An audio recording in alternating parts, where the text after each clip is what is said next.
the week. Oh yeah. Oh, Monday's mean to me. Well, yeah, the clocks are ticking and I might be losing my mind. Oh yeah, come on. I got the Sundown sorrows, bring me to the weekend. Hey yeah. I got the Sundown sorrows, bring me to the weekend. Woo. I got the Sundown sorrows, Friday's all I need. Here we go, out of the grind. I'm leaving it all to clear my mind. Oh yeah, let's set the night aflame. Hey, yeah, I got my good shoes on. Now I'm back in the game. Hey, come on. I got the Sundown sorrows, bring me to the weekend. Hey, I got the Sundown sorrows, bring me to the weekend. Woo. I got the Sundown sorrows, Friday's all I need. Come on. Monday, Tuesday, Wednesday, Thursday, Friday, Saturday, and Sunday. Ain't they the days of the week? Come on, say it with me. Monday, Tuesday, Wednesday, Thursday, Friday, Saturday, and Sunday.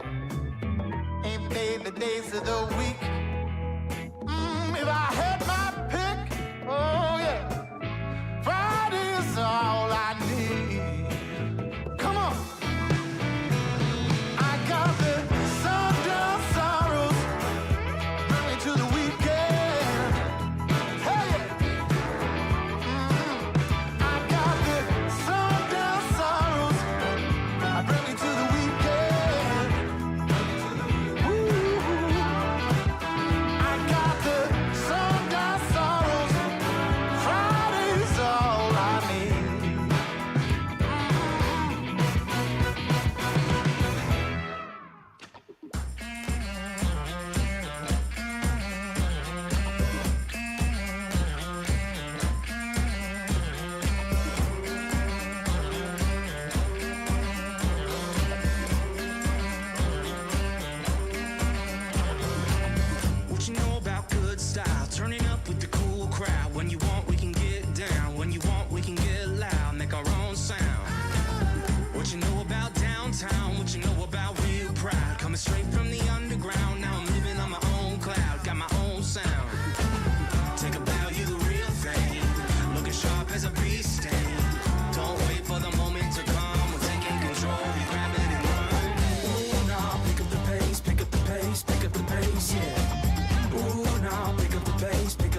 under pressure, then get back up.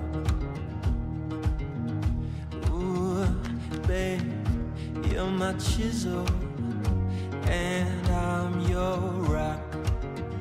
And I know how you cut into me in the name of love. And I know I can drive you crazy till I learn to stop. I'm not so innocent.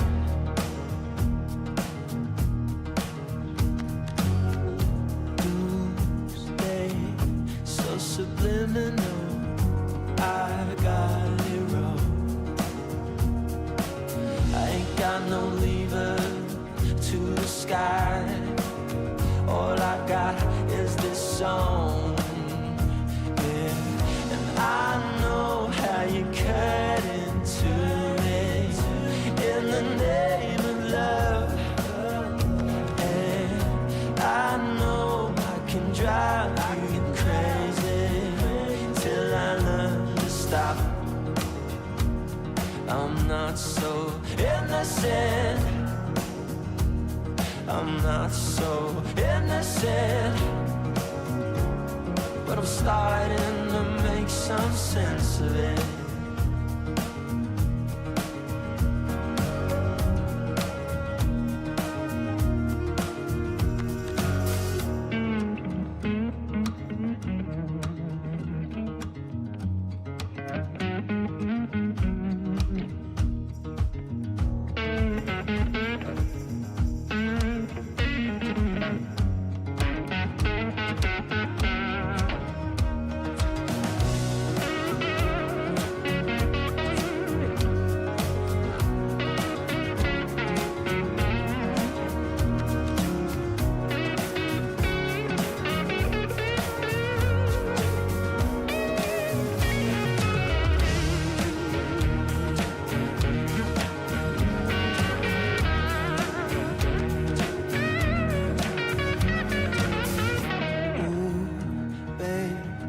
I'm your criminal, arms back, eyes locked.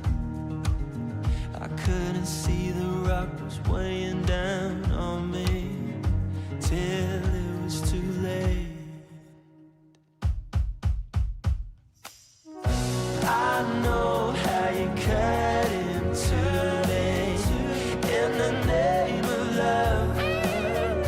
And I know I can drive you crazy till I learn to stop. Well, I'm not so innocent. I'm not so innocent. Well, I'm not so innocent. I'm not so.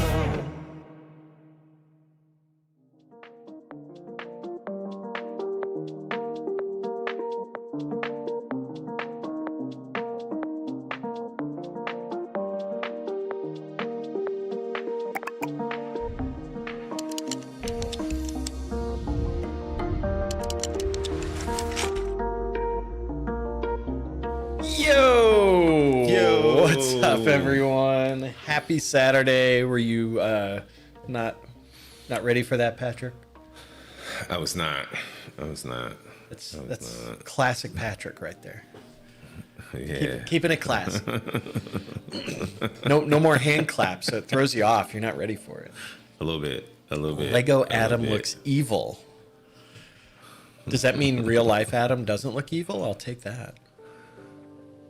Yeah? No? What's up, Patrick? What's up? Somebody said they liked my t-shirt. I didn't even realize. Which one is that?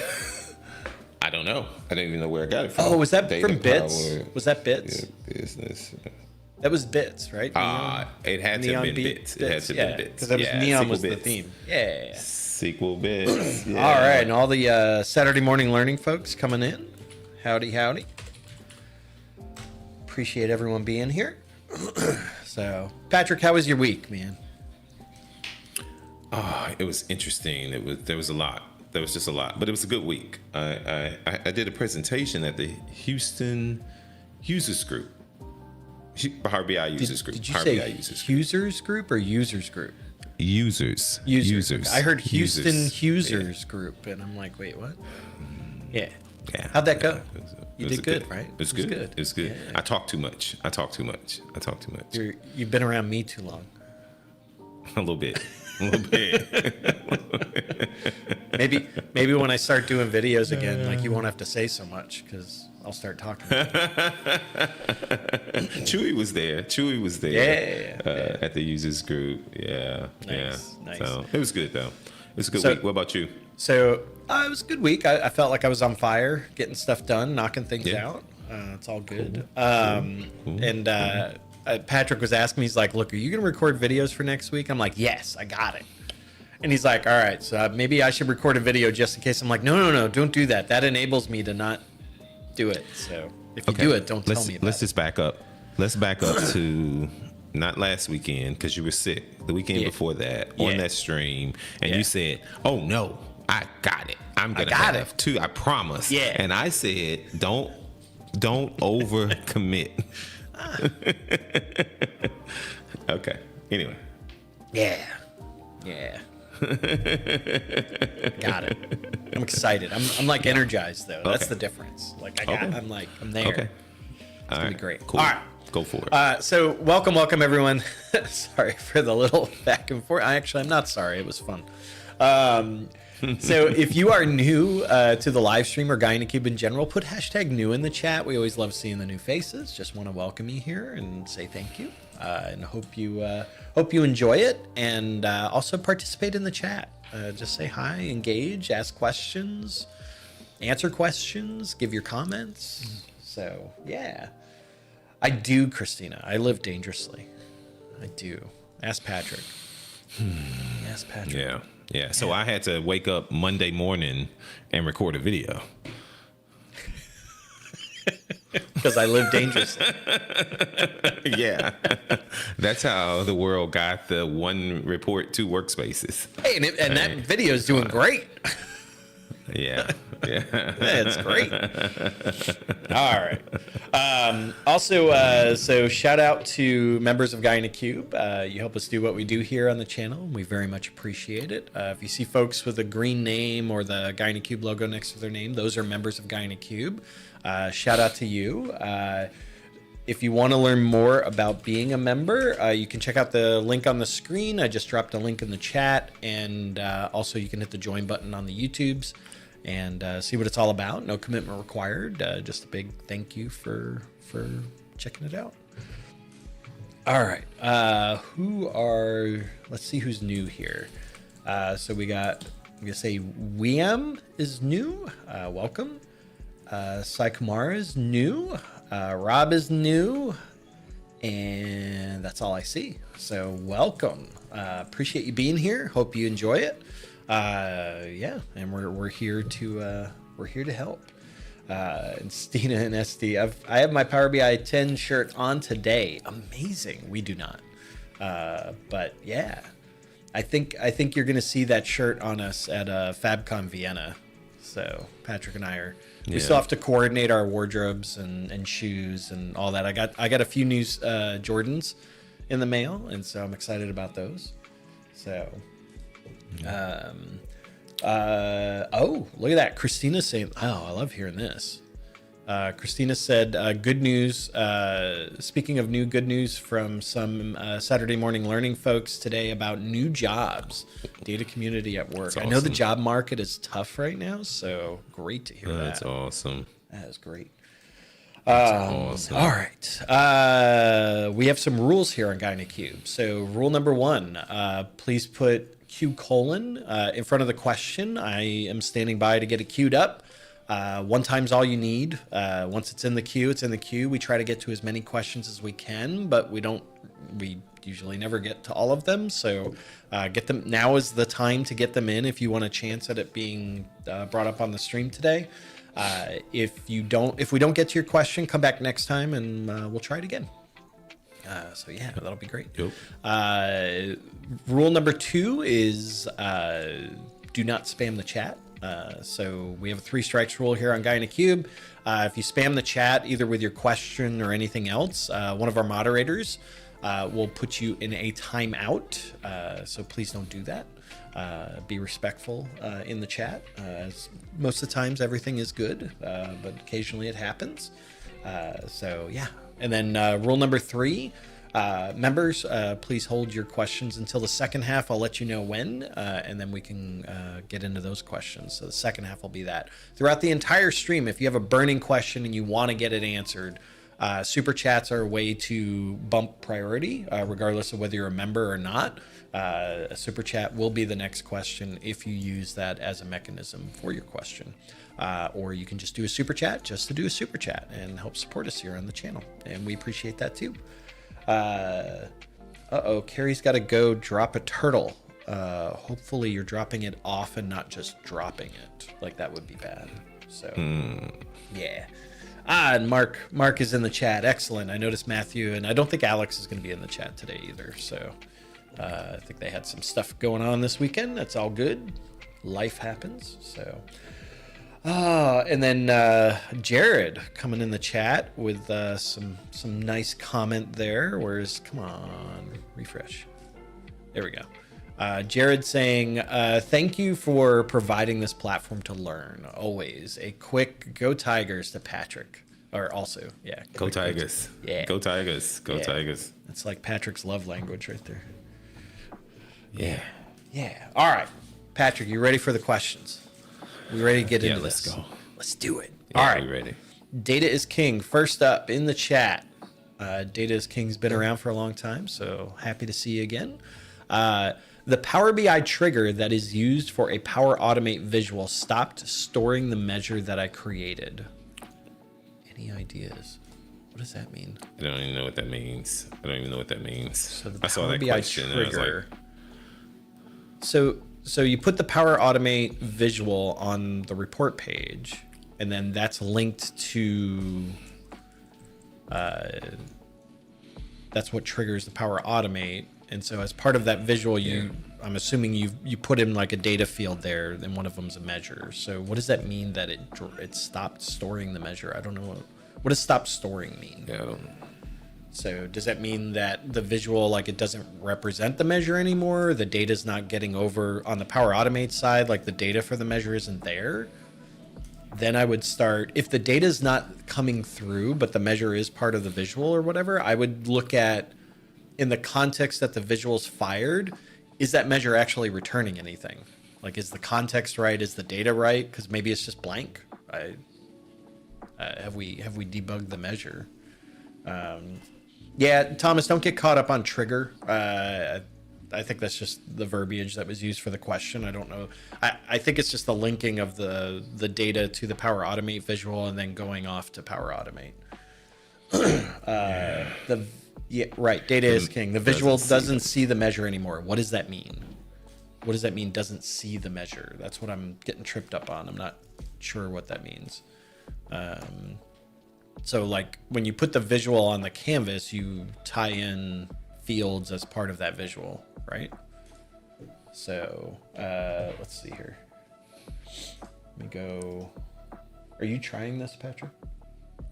No. Like I saw you doing stuff and I'm waiting and I'm like, all right, hang on, let's go over to my machine. Oh my gosh, Patrick, you're killing me, man. All right, let's go over to my machine. Else. All right, I'm gonna go look at it now because all right. So, jeez, Patrick. Oh my gosh. All right, so this is the Power Automate visual, and so what I think you're saying is in this data part, like, do we not have? So, like, I can come here and I can say. Total quantity, and I'll add data to that, right? So now that measure is tied to the visual. And so all right, Data is King is saying when I run the flow, it doesn't store the measure. I'm going to interpret that, Data is King, and you tell me if I'm right or wrong, is when the flow kicks off from the Power BI report, the data for whatever that measure is, you're seeing no data come across. So it's effectively blank. Is that correct? That's my assumption of what you're saying. And if it is blank, then I would go back and say, because you're saying it used to work, data used to be there, but now there's no data. Okay, Correct. All right. So the data is blank coming from that measure. So the measure is tied up to the visual.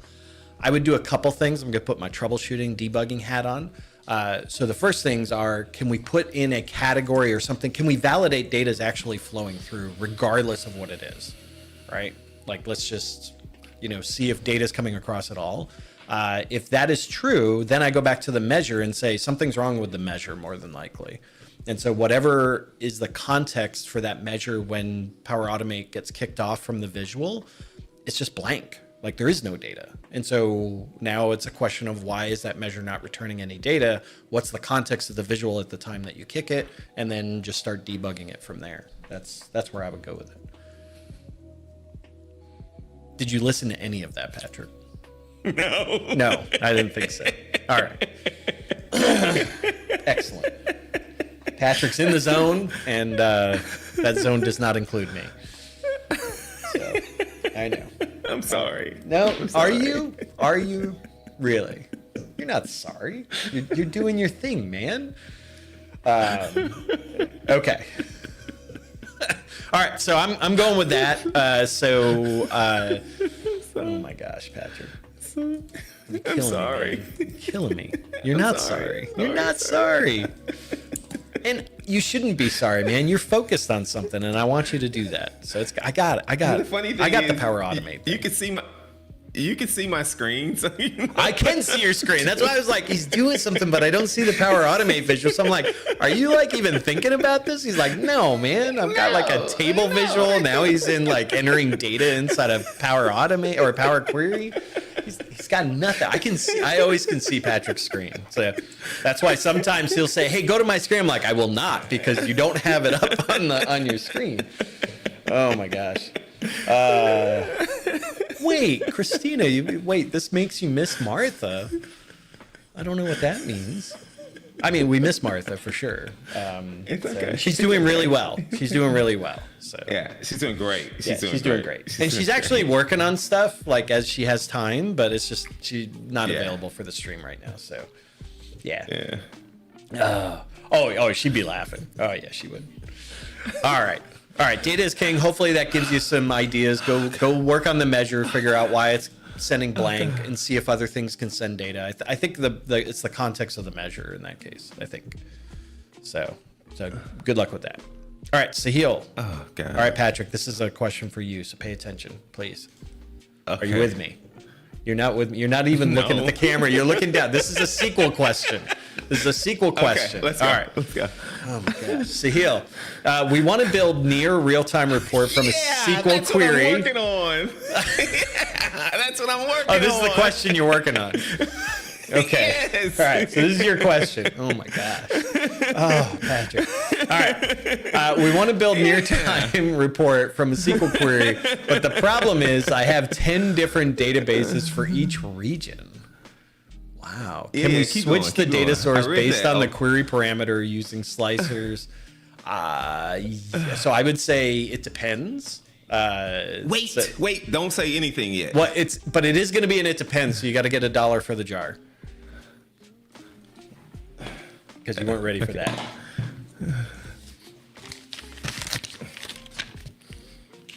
Okay. Are you okay? Do you want to say words, or you want me to say words? Where do you want to go with this, Patrick? Keep saying words. Keep saying words. But my words are questions for you. No. So I'll say what I think, and you come in with what you think. But we're probably gonna say the same thing, except that you're actually trying it, and I don't need to try because I know how it works. So, So the first thing is going to be where it depends where this could work from a parameter perspective on the Power Query side is using, and now I'm blanking on the feature name, but it's where you can have the dynamic M parameters. Yes. Yeah. That's the only scenario I can think of where this would work. But the problem is going to be is that forces you into direct query mode as part of it. Well, you got to use direct query. Right. He said near real time, so I assume this is direct query. Right. And so and Toma had it too. Toma was like, dynamic M? I'm like, yes, that's the only scenario in which this would work. So the problem, go to I just built this. I know, this is what you were working on and during the Power Automate question. All right. Let's. Oh my gosh. Patrick, First, before you go to my screen. Patrick's in good form today, by the way. I love this. Before you go to my screen, I want to ask, why do you need real time? That's the first thing I want to ask you, right? Why would you need real time for this? But I tried this out, and I'm going to show you some things I tried out. Okay. All right, Adam, is that okay? I'm ready, all right, man. So go to my screen. All right. Go to my screen. We're up. And so the way I would set this up is I would have a table that contains all of my combinations of servers and databases, okay? Because I need my report consumers to select it. Or you can put row-level security on this and say, when Patrick signs in, this is the thing he connects to, and this is the thing, they connect to, whatever, right? And so once you do this, if you try to do it this way, now I have other ways, and I think Thomas has already said it, right? Centralize the data in a place and don't try to switch between connection strings and control it at the source. I think somebody said that in the chat. But you would have a table like this, and then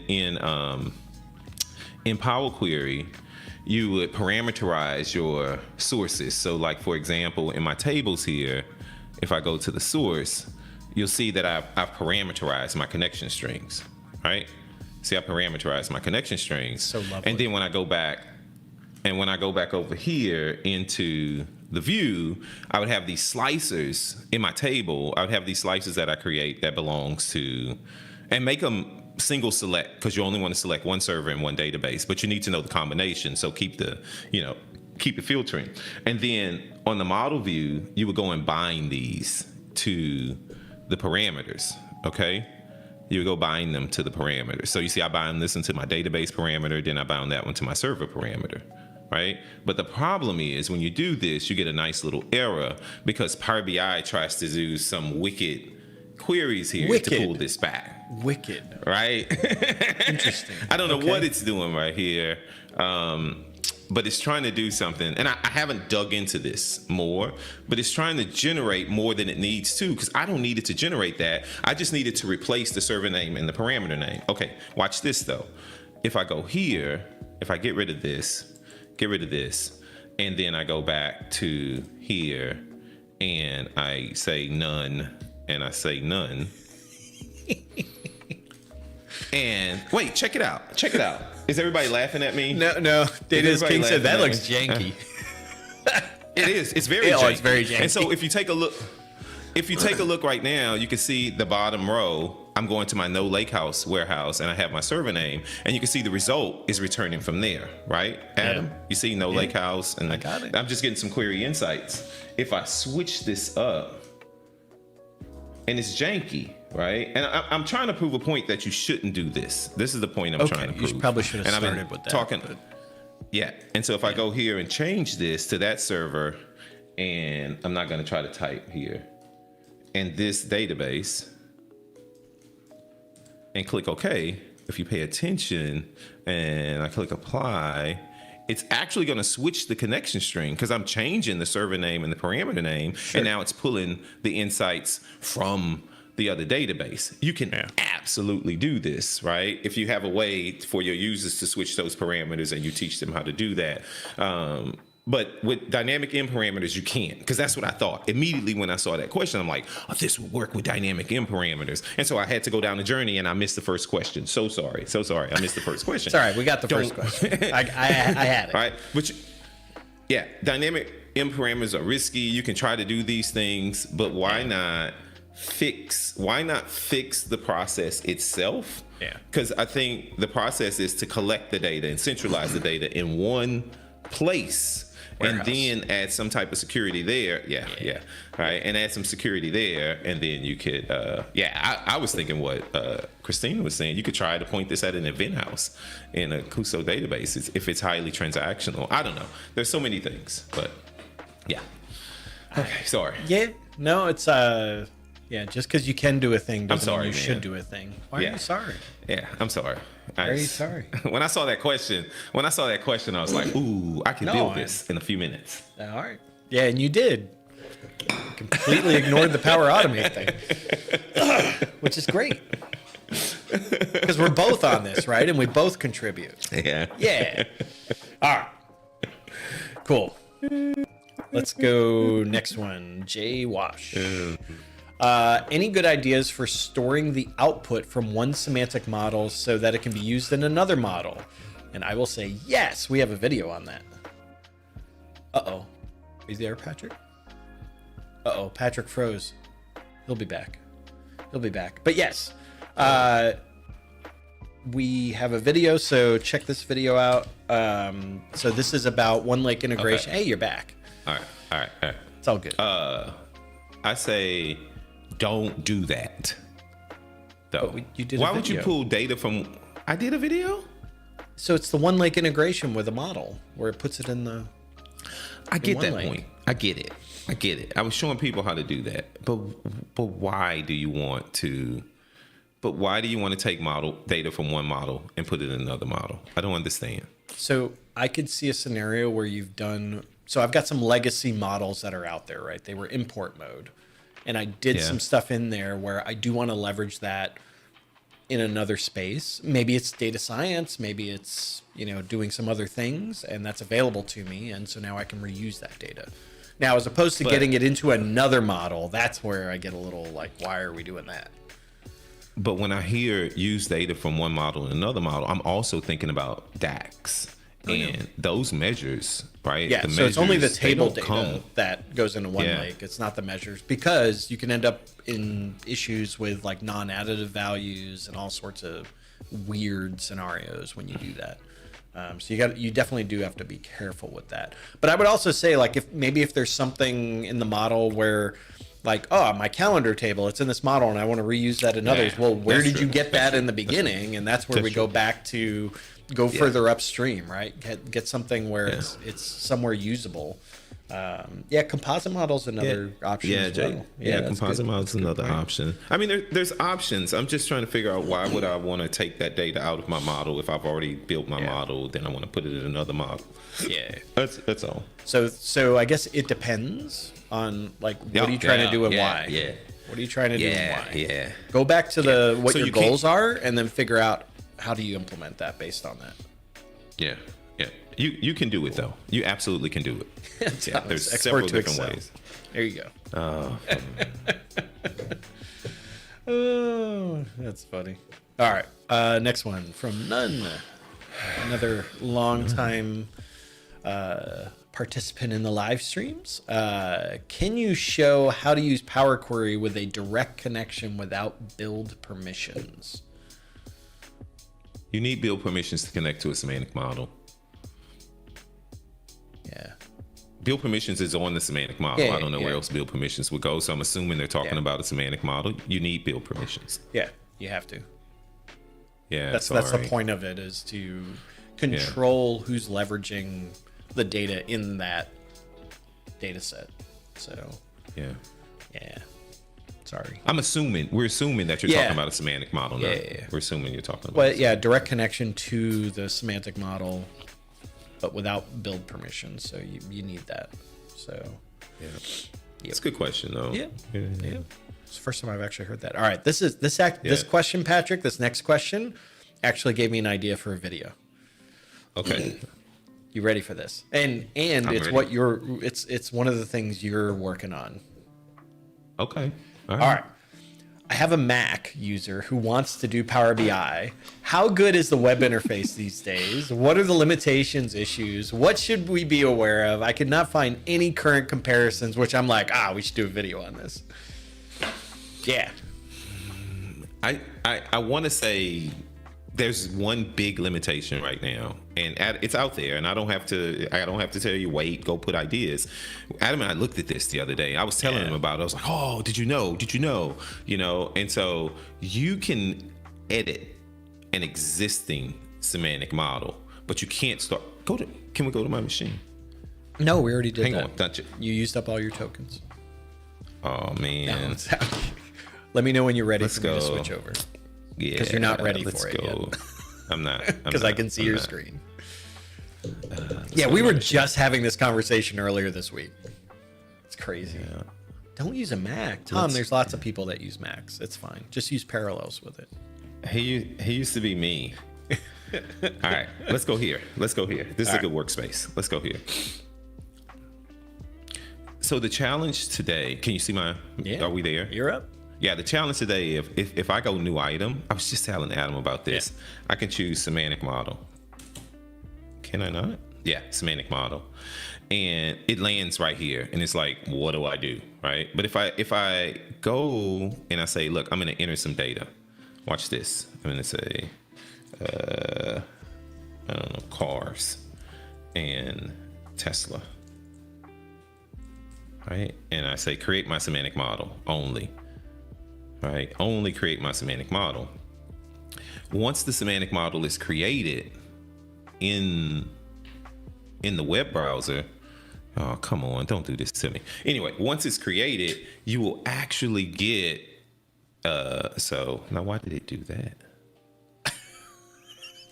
It's okay. It's okay. It's okay. It's okay. Right here. There we go. And so you go here and you go into edit mode. If I am on a Mac machine and it's got to convert it to a large model, as a best practice, if you're going to do any type of model creation in the web, when you create your workspace, just say, use large models. Someone asked in the chat, like, why, or Tomo was asking, like, why does it do that? I don't know. Yeah, it's just a requirement. But now, check this out. So you can't create a model yet. Well, technically, I did create the model in the web. I just put a dummy table in the model. But if I choose get data, watch this. If I choose get data and choose new or any option here, I get all the data sources. So now I'm building my semantic model connecting to all these different data sources with Power right Query. In a web browser with Power Query. So I can do all my transformations. I can do everything I want. And then in the model view, I can create measures, columns, calculation groups, field parameters, manage my roles. Everything I could do in the desktop, I can do right here. Now I haven't checked to see what's the where are we at par, right? But it's right there. So if you're a Mac user, create a dummy table and start building your model around that dummy table. And I'm assuming, my guess is, Adam, that one day Microsoft's going to say you can start a model from scratch. Right? Hey, you know what? But I would say if that's something you really want, you can go to ideas.fabric.microsoft.com and vote it up. I'm sure it's there. So, Alan, so the other question is, like, what do they want to do? Like, is the intention that they want to be able to do everything in desktop in the web, or do they just care about report creation? Do they actually want to do some model things? So the building the reports, like that part of it is a lot further along than the other parts, because that's been there for a bit. And so you should have a good experience on that front. The other thing to know is sometimes as new things come out or preview features come out, some of that's available in the web, or it might be in desktop first and then come to the web. So there may be a little bit of delay there.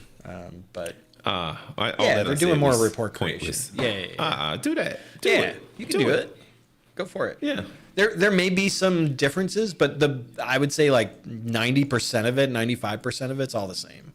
So they should be fine. Sometimes I just want to make a quick change to Power Query in a Power BI semantic model. Yeah, you should be able to do it. You should be able to do it, right? Yeah. Yes. Because you can edit queries in there, right? Does it edit query? It's right there. It's edit query right there. All right. I go edit my query. It's right there. Look, there he is. There's Power Query. There's Power Query in the web. web. Do it right in the web. You can do it right in the web. There you go, Paul. You're set. Go forth. You can do that. Right. This is good. Stay tuned. We're gonna have some great content on this. Stay tuned. Yeah. Stay tuned. All right. We're gonna have an epic battle, desktop versus web. Okay. You build a model in the desktop, I build a model in the web, or vice versa. Yeah. All right. Let me grab one more question. Yeah, I'm moving on from that. We're gonna do one more. Sorry, you threw me off there, man. All right. I'm gonna do one last question from the queue, but we're at the halfway mark, so I am clearing the queue. Members, go ahead and get your questions in. This is your time. So from there, Ashish, we got a question here. How can I get a list of active data source connections with their data sets? 5,000 plus makes a REST API tough. Also, any tips for building a platform governance and adoption dashboard? That's a Patrick question. I don't. No, it's not. No, it's not. No, it's not. So the one thing I would say is, like, which APIs are you using? I guess I'll throw it depends on this, I guess. Because the thing I immediately go to if you're trying to do an inventory list and whatnot is you should be using the scanner API, because that's the whole point of that API is for just inventory and seeing what's there. And then Toma's coming up too is like, yeah, so you can do that from a Fabric Senpai perspective. You can basically do API type calls with Senpai as well. But yeah, the scanner APIs is going to be the way to go on that. If you're doing the other APIs, it's going to be slower and more challenging. So I definitely go with the scanner API. And then beyond that, like from a notebook, like using Senpai to do inventory stuff on there as well is an approach. So, and then in terms of building like a governance dashboard, I mean, to me, it's about the data. Like Purview definitely helps you in that front if you're gone that way. And then the other thing is making sure you've just got your data listed there. Like, what do you want to go after? What events? Because you have to tie in the audit log plus the inventory. So there's a lot of different factors on that. So pulling that data together and then building the data off of what you want to show. I know there's a bunch of MVPs and just community folks that have done a lot on this. So definitely go check that out. So what about that thing? I can't think of the name of it. Martha did a video on it. Thing. Oh, the Fuma. Fuam. That's what it was. Fuam. Yeah. Yes. That's an option. It depends on what they're going after from a governance perspective to see. And yeah, okay. David Cousins put in there too. The Fuam thing is really good. So yeah, go check that out. See if that meets your needs. But I don't know that has everything, so you'd have to investigate. Does that meet your needs on what you're trying to do? So I just don't know. I don't know what that's. I know. So let's go. All right. So we are going to go. Let me make sure because I was doing a lot of talkie. Where is? There's a super chat. Yeah, there is a super chat. I know. I saw it. Where I'm trying to see. I'm trying to see the start of where the member questions are. I'm not seeing. So the next one is can a user with viewer rights? No. The next one's gonna be Dan in the super chat. But like I see one from oh man, where did it come from? It's like I don't see it in the chat, but I see it in the thing. So maybe it was. I don't know. Okay. I don't know. Moving on. Let's go. Gosh, there's a couple of them. Like, what the heck is going on? All right. So we are going over into member only chat. Dan, I see your question. You're going to be the first one up. You're a member also, so that's great. But we are going to go into member only chat where members and moderators can participate in the chat, but other folks, if you're not a member, you can still watch the stream and learn all the knowledge and laugh at Patrick. But you won't be able to participate in the chat itself. There were questions in the queue that we didn't get to. Apologies for that. Come back next time. We'll do it again. If you do have a burning question we didn't get to, super chat's the way to go. So be aware of that. And then I dropped the link for if you want to learn more about being a member. I put it in the chat, and you can hit the join button to learn more. No commitment required. But thank you for checking it out. And with that, let's kick over to member only. And let's go members. Bam. All right. And we are in member only mode. Okay. So let's see. Yeah. Yes. All right. So Dan, first up.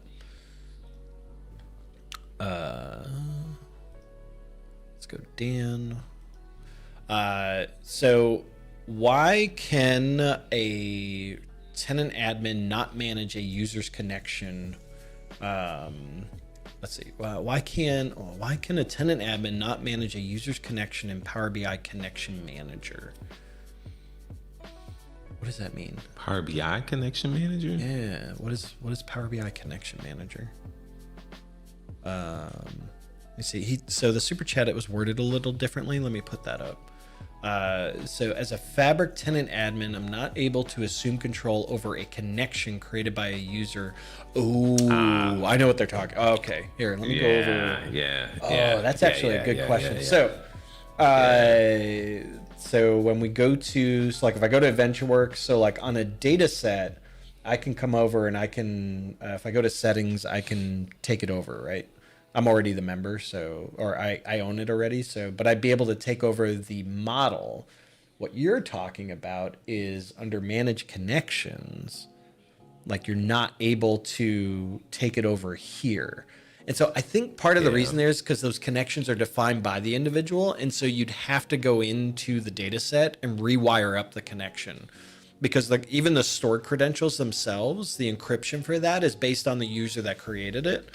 And so you still have to update the credentials and everything else.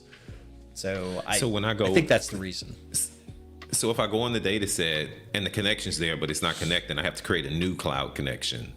And then yes, I or would own that connection. it. Yeah, or re-update it. Okay. With, I'll re-update it with your credentials. Okay. Right. So if I go back into here and we go into settings, so under this, you'd have to reconfigure if you're going through the gateway and or through the data source credentials.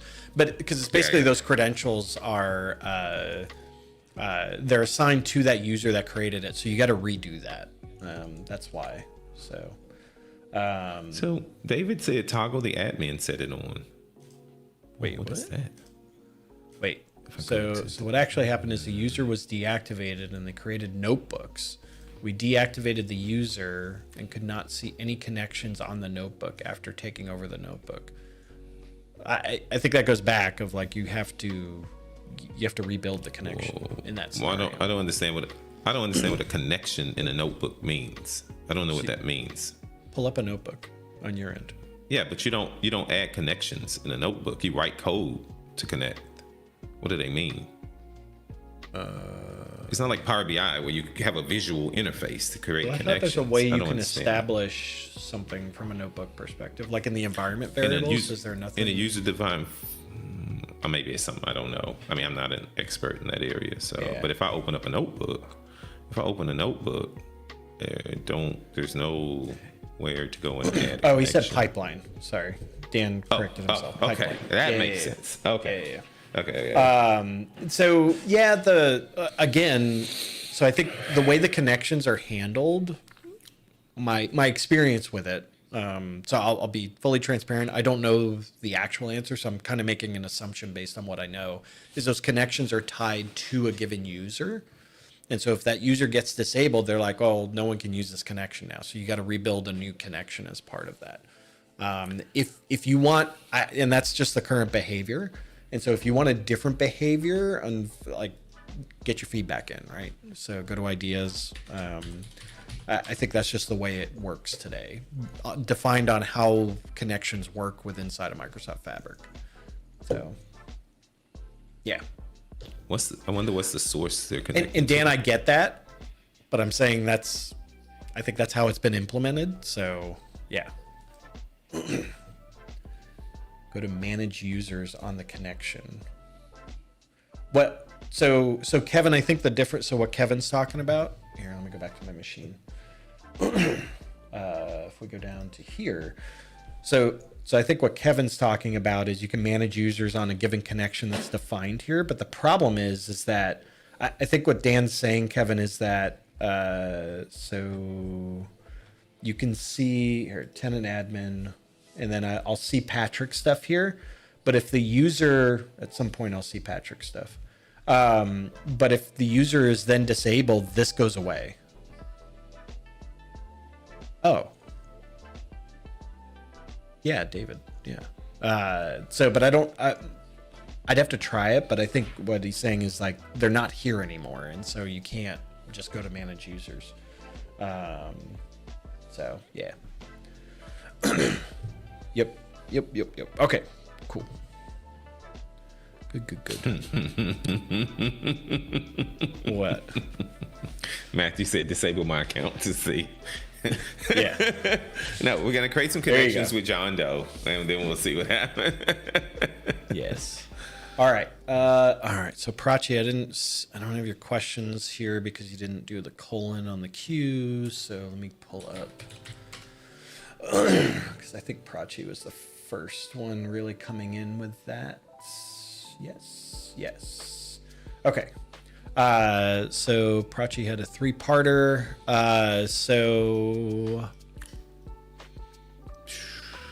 Yeah, let's do that. All right, first one. Go away. First one, Dataverse. Dataverse environment is in South Africa, and the fabric capacities in West Europe, Netherlands. Okay. While fabric capacity is also available in South Africa, if we bring Dataverse tables into Fabric through shortcuts, will this cross-region setup impact performance, latency, or compliance?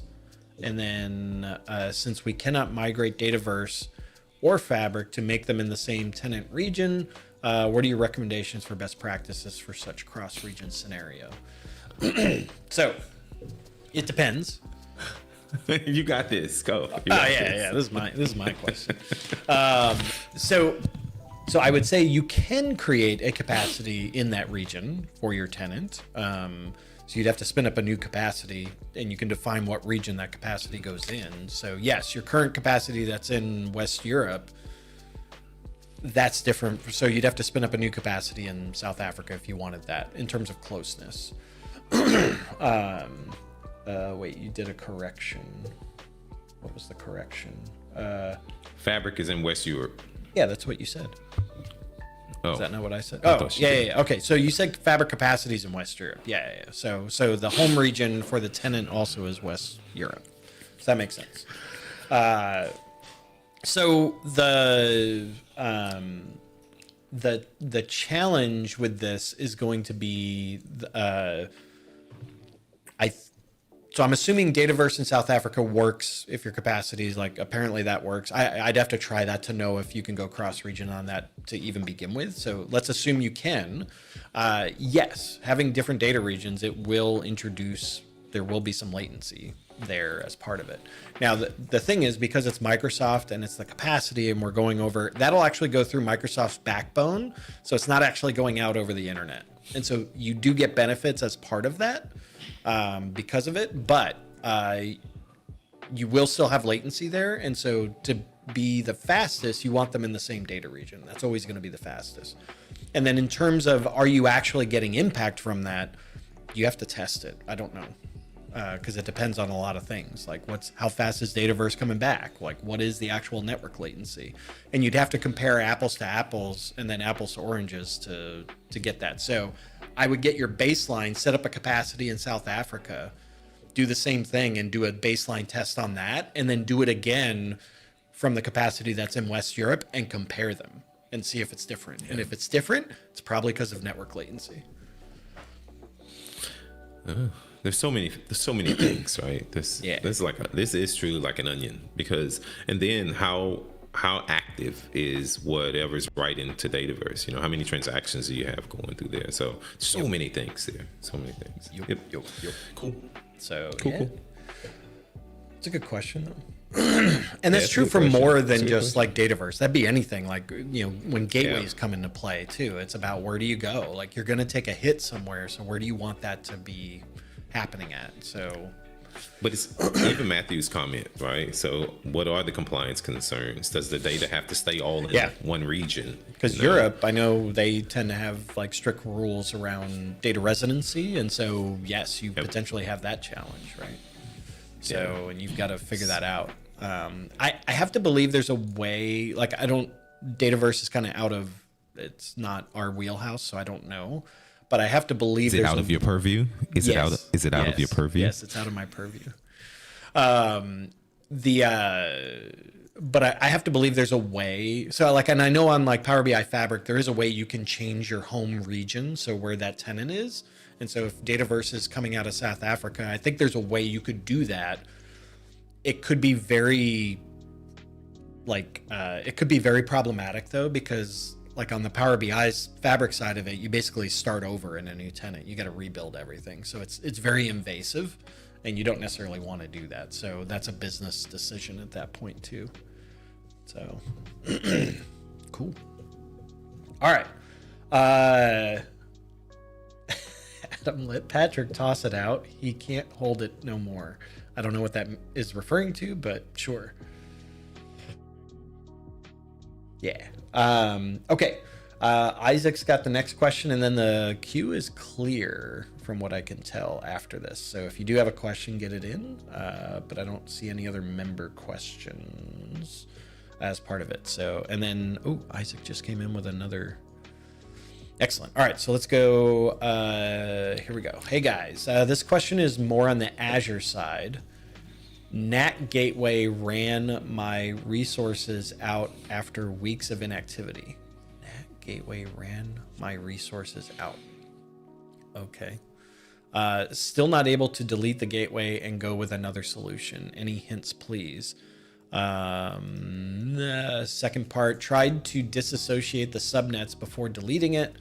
But the error is saying I don't have a network contributor role assigned. What are you talking about? I don't know like, is this actually like a network gateway resource from an Azure networking side? Like, I have no idea. I don't even know what we're talking about. Patrick, I was like, what is this? I love networking, and I understand the concepts. But yeah, I'm like, is this actually like a network gateway resource in Azure? It has nothing to do with Microsoft Fabric? Whoa, what is that noise? That's like your fire alarm, man. Might need to exit. Yeah, Matthew. Matthew was saying like, what the hell? What are we talking about? Yeah, like this sounds like an Azure networking question, and I think it has to do with that. I don't know.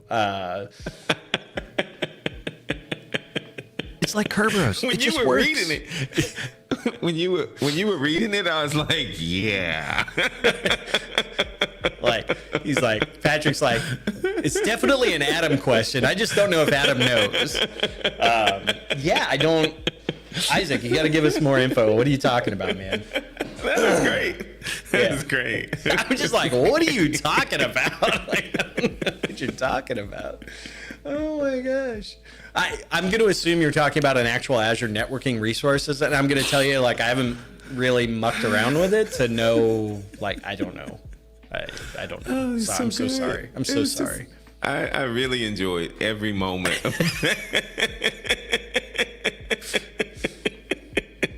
I was like, I know I don't know the answer to this, so I'm very curious how Adam's going to respond to that. I was waiting. And Adam's response, what are you talking about? Isaac, you haven't said anything more, so I don't know. Sorry. I don't know where you're at. He's probably like, yeah, these guys. He's like, these guys have no idea. These guys have no idea what I'm talking about. I don't know. I don't. Yeah. Network. Oh, wait. Actually, I think I do know. Hang on. Oh, so okay. He said he's been working on it for a month. He's been working on it for a month. Maybe call support. I don't know. So the thing I just read is, so it says. So I tried to here I am trying to answer an Azure question, nothing Fabric related, but let's roll with it. So tried to disassociate the subnets before deleting it, but the error is saying I don't have network contributor role assigned. So within that resource group or the item, you have roles associated with that from a permission perspective. So what that error is telling me is that you don't actually have contributor rights from a network contributor perspective. So there's a specific role on that item. If you're an owner would have superset rights on everything. But if you're not an owner, then you would need the contributor right to do it. So do you have the right access to that resource to do those things? The error is telling you that you don't. So you need to fix that. So you can go into the resource. If you go into, actually, let me just show you.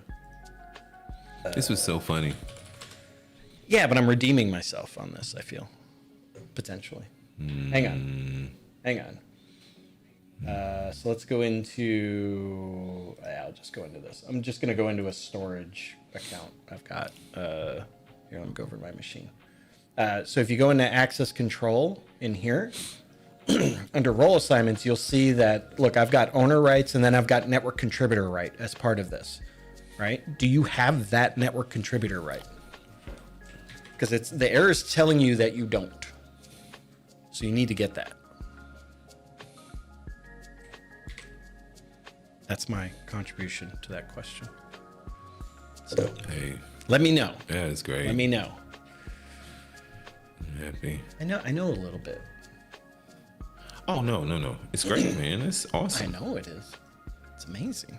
All right. James came in with a question. So if you have other questions, get them in. James did it right. All right. Let's see. Tips on cleaning up unused data connections. Ways to see when last used. Go for it, Patrick.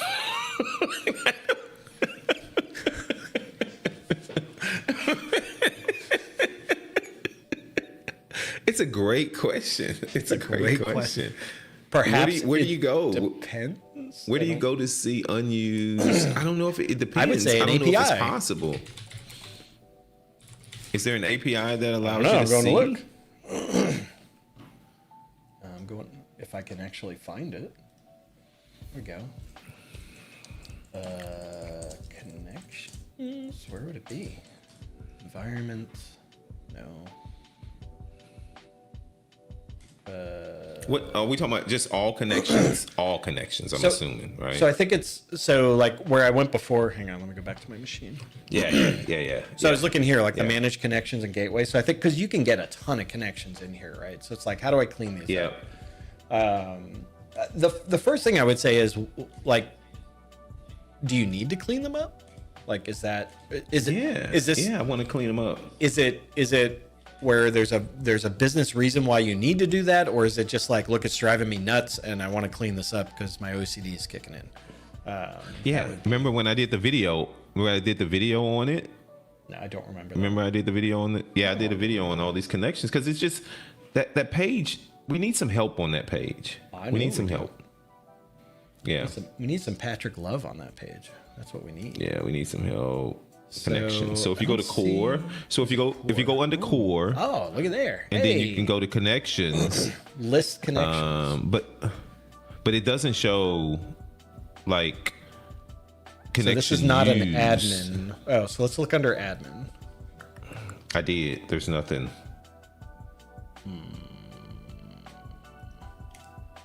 Yeah, that's gonna be hard because if you just call this connection one and list, it's only the ones in your context. So if you're trying to do this from an admin perspective, it's not gonna do it. So no.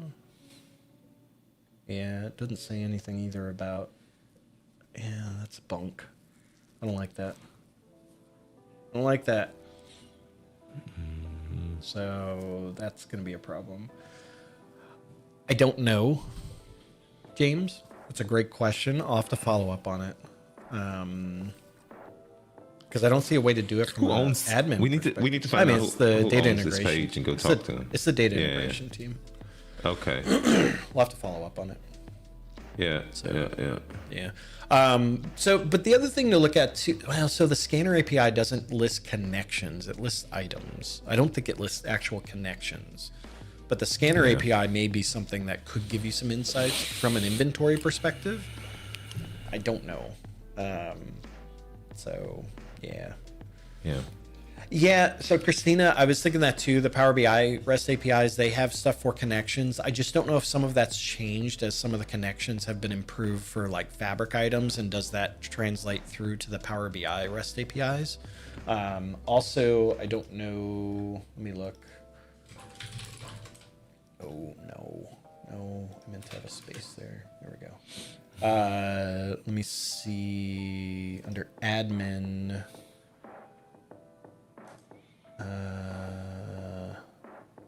because I'm not seeing anything from an admin perspective for connections, because that's what you need. You need an admin API that does it. Because even on the individual APIs, you're going to have the same permission issue. And I don't see, on the Power BI APIs, I don't see any admin API that lists out connections. So I don't know that it exists. So I'll follow up. Oh, Toma, don't go there. Oof. All right. Moving on. Paul added a question in. Look, every time we get through a question, there's another question waiting for it. I like it. All right, Paul. We auto-generated user guides from Tyndall after docs only changes, no model, report edits, Fabric shows updates. Wait, what? I don't know what that is. Visual error. Visual says error fetching data, why and how to keep docs from affecting reports. I don't understand where that. I'm missing something here. So we auto-generated user guides from Tyndall. Okay, that has nothing to do with Fabric. After docs only changes, what does that mean? You change, so it generated a markdown for doc? Yes. No model, report, edit, Fabric shows update, visual set. I don't understand.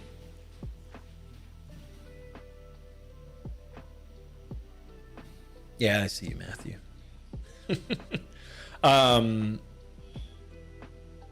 I don't, because where I would think if you generated docs, where are those docs? What? And I know Matthew asked this too in the chat. Where are the docs being stored?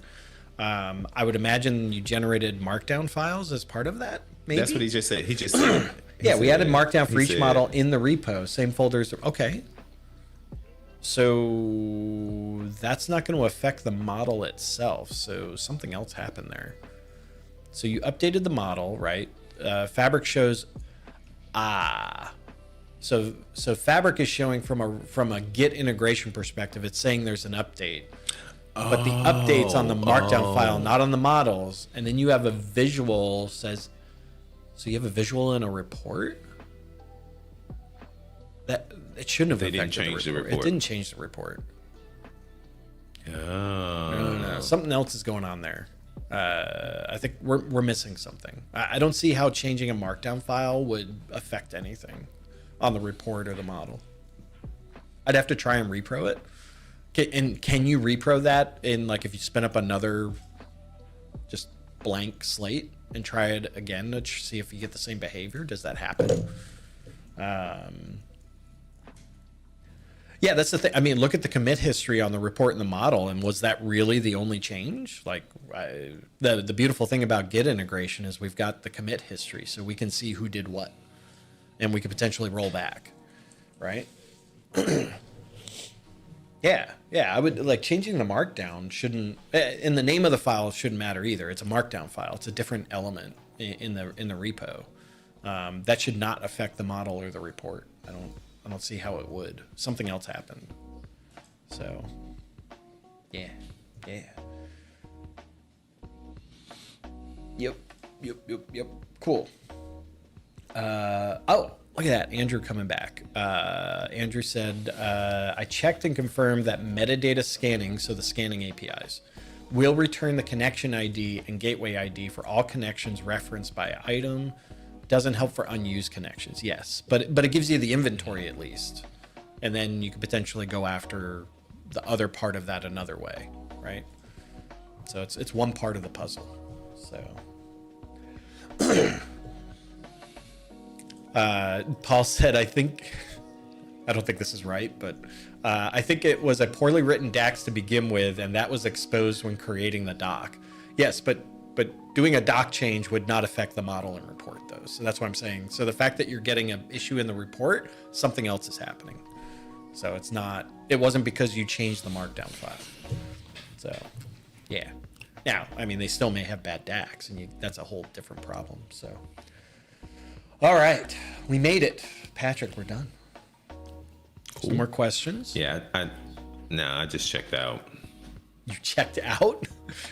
With all the networking and Git stuff, I was done. We moved way past the...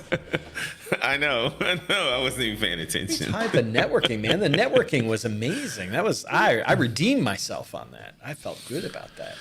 Didn't matter. I stopped paying attention. Okay. Yes. Yes. Welcome to Honest yes, Patrick Matthew. Day. Yeah. No, it's been these days a lot. Patrick and I Matthew. have been having that conversation of like, look, we just need to be direct and we need to speak Yes. up. Like, we need to speak up. Speak up. Look, okay, one more. Evan just Oh, dropped Evan one just more came in. Go Look ahead. at that. Yeah, All right. yeah. Patrick said take it, so we're going to take it. All right. Quick one. I'm optimizing my model and I'm tracking down referential integrity violations. Any recommended resources? Yeah. Patrick has a video. I have a video, and it points to a great article from the SQL BI guys. If you search, I don't even know the name of the video. I'm looking. Keep Evan, talking. but there's a video out there that walks you through a few tips that I learned from Alberto and Marco, and then they have a great doc, Evan, on how to go find it. He said thanks. He's gonna find it. He'll find the video. Yeah. So Yeah. I don't know. Yeah, I don't know. I don't know what it's called. exactly which, because there's a limited relationship video, but I don't know if that's it. Like I don't the think video that's it. itself I don't doesn't think say that's referential integrity, but you talk about it in No. the video. Yeah. I just don't know which one it is. Yeah, I don't know. Yes. So, but yeah. So typically, though, the RI is because you're missing values in your dimension. I think it's this. typically Why is there a blank in my Power BI slicer? I think it's that. Drop one. the link in the chat, man. Because that will definitely Drop the link in the chat. try that one. Yeah, Well, try that one. Yeah, blank is an indication that you potentially have an RI Yeah. issue. And it's because your dimension just doesn't have the value. So your fact table references an ID that doesn't exist in your dimension. And so now you've got an Yep. issue. So that's old Check it school, out. man.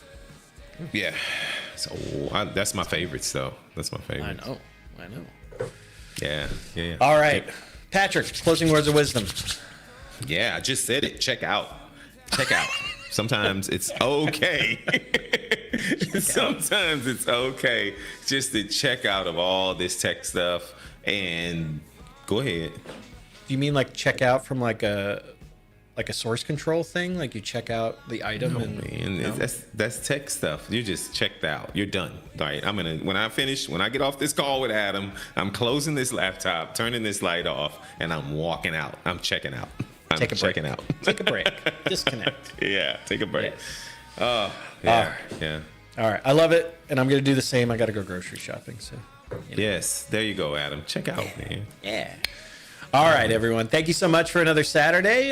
Next week, Mr. Matthew Roach is going to be joining. Patrick, you're not going to be here. So, Nope. I'm going to Miami.